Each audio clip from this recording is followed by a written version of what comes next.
awam barangkali yang tidak terlalu paham dengan konstelasi di tingkat pusat. Tapi kami sebagai masyarakat bawah ini merasakan memang pada era sekarang ini banyak kesulitan-kesulitan yang dihadapi oleh masyarakat. Tadi sudah disebutkan minyak goreng, kedelai, mungkin juga gula dan sebagainya. Ya, selalu harganya naik dan bukan hanya naik tapi langka gitu kan. Kemudian di tingkat politik juga kita merasakan politik saat ini sudah mengarah kepada totaliter atau cenderung penuh dengan kekerasan gitu ya. Karena saya lihat kalau kita lihat di medsos itu banyak orang-orang oposisi yang dengan mudah dikriminalisasi, mengkritik itu dianggap musuh dan sebagainya. Ini tentunya bukan ciri-ciri negara demokrasi. Dan menurut indeks demokrasi juga kita menurun ya Pak. Artinya di sini bahwa demokrasi kita ini sudah mulai menjurus kepada istilahnya apa tuh Pak? Otoriter lah, ya, dulu ke situ. Kemudian di bidang hukum juga kita melihat penegakan hukum kita ini semakin carut marut, banyak pasal-pasal pasal-pasal karet yang diterapkan kepada musuh-musuh politik, sementara kepada mereka para buzzer, para penjilat kekuasaan itu cenderung mereka punya kekebalan di bidang hukum. Nah, pertanyaan saya adalah bagaimana sikap oposisi dalam menghadapi suatu era seperti rezim seperti sekarang ini. Kalau kita lihat selama ini kita hanya sekedar mengkritik yang saya lihat kuping penguasa ini sudah terlalu tebal untuk mendengarkan kritik. Bahkan dikritik itu dianggap sebuah kriminal gitu kan. Nah, langkah-langkah apa yang harus kita masyarakat masyarakat sipil dan tokoh-tokoh yang sekarang berada di oposisi yang harus dilakukan dalam memperbaiki kondisi sekarang ini? Saya kira itu saja yang saya tanyakan. Terima kasih sebelumnya kepada Bapak Rizal Ramli. Billahi taufiq wal hidayah. Wassalamualaikum warahmatullahi wabarakatuh. Kang Sobirin ngaku orang awam, tapi pertanyaannya canggih banget gitu. Itu artinya rendah hati. Kang Sobirin, kita ini makin lama makin otoriter. Yang kedua, ini bukan lagi negara rule of law, negara yang diatur oleh hukum, ya kan? Tetapi rule through the law, rule through the law, artinya menguasai pakai instrumen hukum. Beda tuh. Kalau yang tadi rule by law, negara diatur oleh hukum. Semua berlaku sama buat yang atas sama yang bawah. Tapi kalau ini rule through the law, artinya menguasai melalui instrumen hukum. Jadi kalau ada apa-apa dia ubah aja instrumen hukumnya. Misalnya tentang upah, ya kan? Atau apanya, jaminan hari tua. Nah, dia kan mau ngambil uang, ini kan uang karyawan, bukan uang negara. Kapanpun karyawan mau ambil uang itu setelah dia berhenti kerja, itu hak dia. Nggak bisa dipakai dulu, beli surat utang negara, dan sebagainya. Itu betul-betul dia ngerampas uangnya pekerja. Jumlahnya memang besar. Supaya kelihatan seolah-olah dengan aturan, rule through the law, dia ubah aja undang-undangnya, peraturannya. Gua kan udah ngikut peraturannya diubah.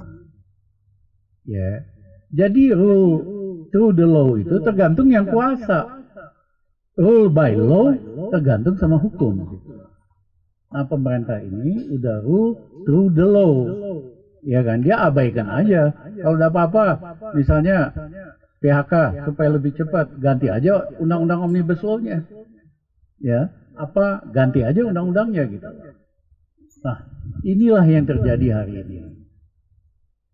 Nah, tetapi kita nggak boleh putus asa. Memang perubahan itu nggak dimulai rame-rame.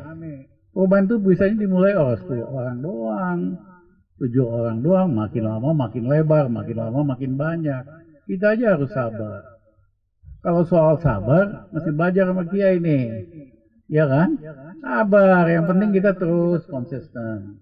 Setia sama cita-cita. Yang kedua, saya ingat omongan Dalai Lama. Banyak rakyat biasa selalu bilang, kita kan rakyat kecil, kita nggak bisa ngapa-ngapain. Dalai Lama bilang, seandainya kamu seekor nyamuk yang kecil, tapi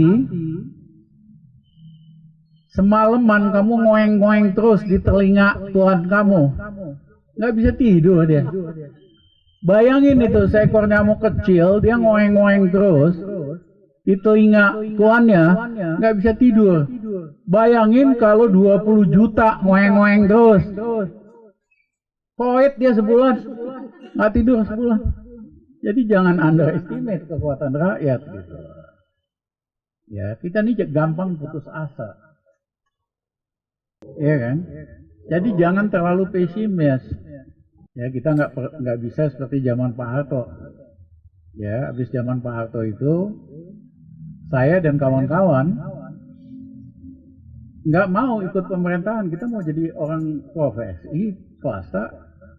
Saya ditawarin sama Amin Rais, Mas Rizal harus jadi ketua umum PAN. Karena saya yang ngedit ADART-nya PAN. Saya nggak mau, saya taruh Dr. Arif Ariman jadi ketua PAN. Kemudian Taufik Kimas, Mega bilang, Rizal kamu harus jadi ketua PDIP. Saya nggak mau. Gus Dur panggil saya, Rizal kamu harus jadi ketua PKB. Pilih mau jadi ketua apa aja. Yang penting kamu jangan gantiin saya. Kita nggak mau, karena kalau aku masuk partai udah rusak aku hari ini. Nggak mungkin saya bisa bebas ngomong kayak begitu. Mohon maaf nih, karena kultur partai itu dia minta anggotanya, selain feudal, dia minta anggotanya buat nyari duit. Iya kan? Di DPR, di DPD, di anggaran. Lama-lama orang baik jadi rusak. Gitu.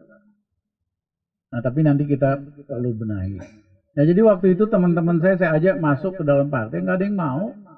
Gua mau jadi profesional aja. Akibatnya yang masuk yang oportunis, yang nggak bisa apa-apa, yang nggak punya skill, sangat pragmatis. Itulah partai di Indonesia hari ini, diisi manusia kayak begituan. Jadi jangan bermimpi partai yang melakukan perubahan. Nggak mungkin.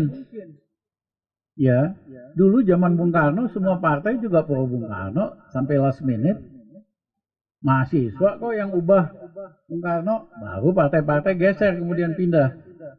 Waktu Pak Harto, semua partai bela Pak Harto sampai last minute, mahasiswa doang yang pengen Soeharto ganti.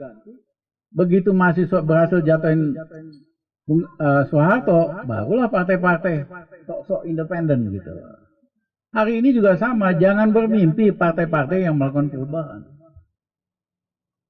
Saya ini sering sekali didatengin oleh rakyat, oleh macam-macam organisasi,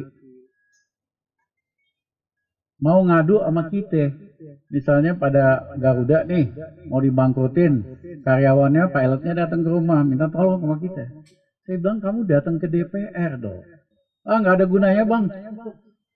Paling kita didengerin, habis itu nggak ada apa-apa. Kalau sama abang ngomong dikit, pejabat juga takut sama abang gitu. Iya kan? Jadi kita ngejalanin fungsi DPR. Kalau teman-teman lihat jadwal saya hampir tiap hari ada tamu dari macam-macam golongan masyarakat. Ngadu ini, ngadu itu. Harusnya kan itu fungsi DPR. Ya, tapi mereka bilang mereka nggak mau ke DPR, nggak ada gunanya bang. Ya, kalau abang aja ngomong di media kasus ini langsung gede, pejabatnya juga takut gitu loh. Ya. Jadi itulah kelemahan DPR, karena mereka takut 575 DPR takut dengan 9 ketua umumnya. Padahal ketua umumnya udah disogok semua dan bermasalah. Nah, nanti kita ubah. Anggota DPR tidak boleh dipecat kecuali melakukan tindakan kriminal. Dan hanya bisa dipecat kalau pemilih di daerah pemilihannya minta dia dipecat. Misalnya kamu, anggota DPR dari Cirebon, rakyat Cirebon bilang nggak mau lagi karena dia nggak kerja buat kita. Ya cabut mandat, pimpinan berhak ganti kamu anggota DPR. Tapi nggak bisa seenak-enaknya aja. Hari ini kan ketua umum tuh kayak raja, sistem feudal. Nah, kita harus ubah sistem ini supaya kita dapat anggota DPR yang vokal, iya kan? Karena lebih bagus sistem demokrasi, aspirasi didengar, dicarikan solusinya.